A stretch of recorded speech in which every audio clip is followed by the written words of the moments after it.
আসসালামু আলাইকুম। আজকে আপনাদেরকে দেখাবো বহু আলোচিত এবং বহু পরিচিত বাণিজ্যিক বাজার সাভারের নামা বাজার। আজকে আমি যে দোকানটিতে আছি এই দোকানটি প্রায় 50, 60 কিংবা 100 বছরের পুরনো নিতাই চান মিষ্টি ভান্ডার। এই নিতাই চান মিষ্টি ভান্ডারে কিন্তু হরদম ভিড় লেগেই থাকে এবং এখানের একটি সুপরিচিত খাবার এবং জনপ্রিয় খাবার সেটি হলো রুটি এবং সবজি।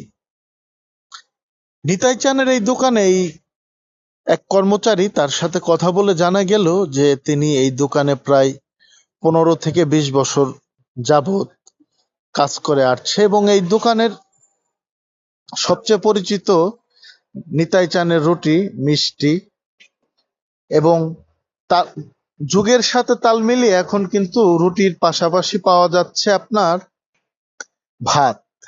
আমরা নিয়েছি দুই বন্ধু, আমি এবং মিলন, দুইজন আজকে দুপুরে সাভারের নামা বাজারে নিতাই চানের দোকানে খেলাম রুটি, সবজি, ডাল এবং মিষ্টি।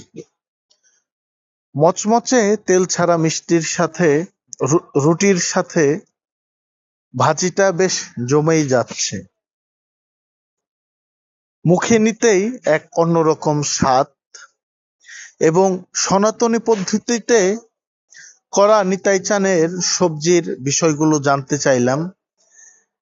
নিতাই চানের বংশ পরিক্রমায় যারা বসছে দোকানে, ইনি নিতাই চানের নাতি। তার কাছে জিজ্ঞাসা করলাম যে আপনাদের দোকানে এরকম ভিড় বা দোকানের বৈশিষ্ট্য কি। তিনি বলল যে আমার বাপ ঠাকুরদার ব্যবসা, এখন আমি বসি। আমার দাদুর থেকে এই ব্যবসা শুরু, এখন আমরা বসতেছি। এবং আরেকজন, ওনার বাড়ি সাটুরিয়া বালিয়াটিতে, তিনি 20 বছর যাবৎ এই দোকানে কাজ করছেন। এই দোকানের মিষ্টি ময়রা যারা আছে তারা খুবই পরিচিত এবং পুরাতন মানুষ, একই স্থানে কাজ করে যাচ্ছে। এবং এইখানের যে 3 বেলায় রুটি পাওয়া যায় এই বিষয়টি জানতে চাইলে তিনি আমাদেরকে বলেন যে এই দোকানের শুরু থেকেই রুটি ভাজি 3 বেলায় পাওয়া যায়। আজকে নতুন না, দোকানের শুরু থেকেই এই কার্যক্রম চলেছে। এবং আবারও যদি আপনাদেরকে দোকানটি দেখাই, যে সাভারের নামা বাজারের ভেতরে নিতাই চানের মিষ্টির দোকান। ওনার সাথে কথা বললে আপনারা লক্ষ্য করবেন যে প্রচুর ব্যস্ত কিন্তু এখানকার মানুষ, এবং এখানে কিন্তু গ্যাস এবং লাকড়ি দিয়ে ভাজা হয় রুটি, গরম গরম রুটি, শীতে ডিম ভাজা দিয়ে বেশ ভালোই লেগেছে। এছাড়াও কিন্তু আমাদের খাওয়া দাওয়া শেষে আমরা একটু 5 মিনিট বিশ্রাম নিয়ে এবং বিল পরিশোধ করে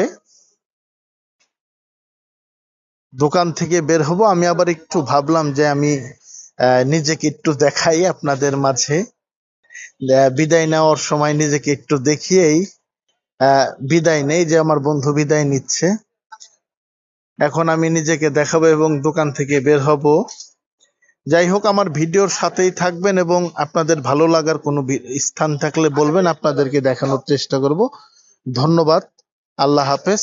সকলে ভালো থাকবেন, সুস্থ থাকবেন। আসসালামু আলাইকুম।